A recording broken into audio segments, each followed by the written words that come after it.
Welcome to the world of Pokemon. A quote you've likely heard many times during your Pokemon career. Catching and training wild Pokemon so that you can become the very best, like no one ever was. Where you as the trainer venture forth in an unknown world to find and defeat 8 gym members. And finally, once you are truly ready, the Elite Four to become the champion yourself. This is the formula you've known for most of the game. Okay, technically Scarlet and Violet exists, but let's not count that. But what if all that you've become familiar with didn't exist? The Poke Center? Gone. The Pokemart? Bankruptcy. Your mom? Just like your dad, gone. What if all we know is battle after battle to fight through hardships, to become the strongest there is, and a rival hellbent on committing end career? Enter POKEROGUE. A Pokemon-like game where everything that you've gotten used to has been altered in a way to fit a more roguelite standard. Some things still stuck around, like the option to battle, to use items, kind of, I'll explain later, I promise, to catch Pokemon, and to flee. Let's say you catch a Sparrow. You will see its IV stats. If you were to catch, let's say, another Sparrow, and that Sparrow has a better speed IV, then that will tally up to your Sparrow that you can take with you on your next run. We're gonna go more in depth on how this all works during our first attempt, so with that said, let's get into it and join me for suffering.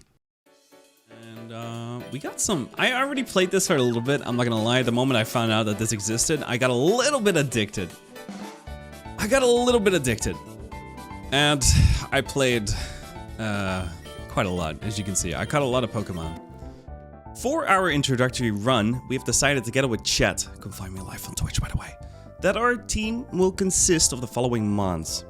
Our first contender will be the one and only King Wooper. Our second Pokemon was there only to look as fashionable as possible. We went for an Absol, because he's beautiful and I like him. He's mine. And last but definitely not least, an extremely strong Swinub that starts off with the move Ice Spinner as an egg move. Egg moves are moves that you can get for your starter when you hatch them from the Gacha Egg, which is a system that we'll go more in depth about later, so don't you worry your sweet little cheeks. I got you. Round number 1, let's get into it. Right, okay, so here we are. Now for anyone who's played Pokemon before, this will all look very familiar. We've got our standard options that you've been greeted with over and over again, though with the nature of it being a roguelike, you never really want to run. Why run when you can get XP? Now let's actually begin. Instead of items, we are now greeted by our favorite things, balls. This still works as you are used to, where the normal Pokeball has a 1x catch rate. A cool new addition to this game is the Rogue Ball, with a whopping 3x catch rate. Cool stuff. As you can see, we got Pokeballs, so we can catch Pokemons. Also, a really good thing to mention is we did catch a Minccino already, that's why you can see that there's a Pokeball, but what the game is also showing us is that certain natures have not been caught yet. So I can throw a Pokeball right now and it'll just work. And then I will get the new ability or nature, whatever. Whatever it is that I didn't have yet is now mine, all mine. Now we are presented by our first victory screen. We are presented here by 2 rows of items, one with prices where we can buy as much of them as long as we have the cash to spare. The other row is our spoils of war. We get to choose only one of these items, and they can range from Pokeballs all the way up to insanely rare items like the DNA Splicer. In POKEROGUE, the only way for you to get more Pokeballs and in turn a chance for more and stronger Pokemon is by getting them from the victory screen. There's no Pokemarts here. Too bad. Some items have been modified to better fit the way this game works.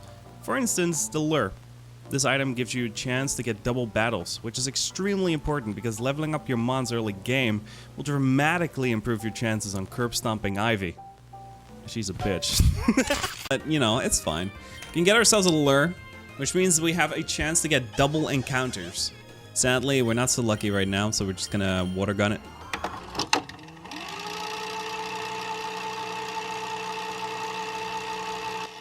So we can just down it. Oh! I haven't explained this yet, but we just hatched an egg. And it's a Soul Rock. A very adorable one. Good stats as well. Sacred Fire is a really good egg move. Okay. To quickly explain what just happened, there's Egg Gacha, which is this stuff right here.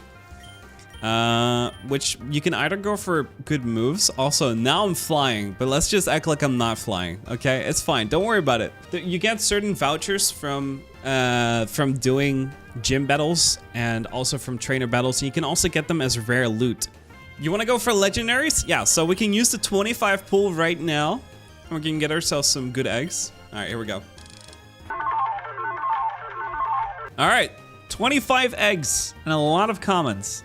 Which means if we survive for 10 rounds, they're all gonna hatch, which is gonna be insane. But one at a time is crazy. You can actually, you can speed it up. So if we do this, you click the pool and you press spacebar again, it just goes instantly. And then we look here in our egg list, and here they are.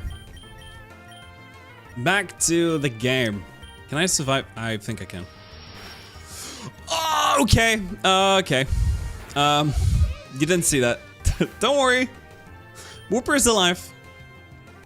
Youngster Chad would like to battle. Hi. A Wurmple. Right. So we're waterboarding the Wumple? We're waterboarding the Wumple into fainting. The Lillipup, I'm not gonna lie. This is not very difficult.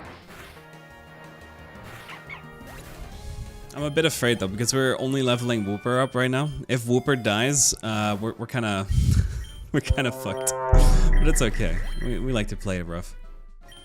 Mystic Water increases the power of a Pokemon's water type move by 20%. Okay, well, it's pretty huge. Let's put that on Whooper. Ralts will do. We kind of just need a what will be not strong enough to kill Ralts. Oh, okay, we're fine. We're fine. I really wanted a Psychic type because I know. Oh, okay. What? What are these stats? That is not looking great. Max HP and defense, but special tech up, which is good. Of course you want Ralts. Oh yeah. Oh, you know what we're gonna do with this Ralts. The tanky twink. And here we go, Ivy. Ivy is our rival, and Ivy gets a little angry the longer you survive. And sadly, I've played this game a lot, so I know that Ivy can be a pain in the ass. Holy shit. Ivy hurts. Ivy hurts so much late game. Turns out, Ivy did indeed hurt. We start off with our Whooper standing valiantly on the front lines.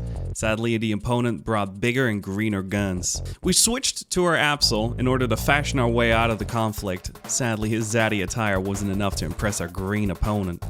Next up is Swineup. Fresh out the package, never used before. You can guess it. Went straight back to the trash. We bring our Grand King back to the front lines.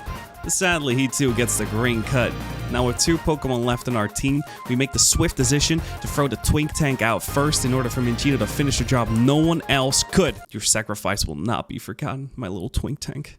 Now we got the last bastion of defense ready and in position. All Minchino now needs to do is survive and then kill an entire team.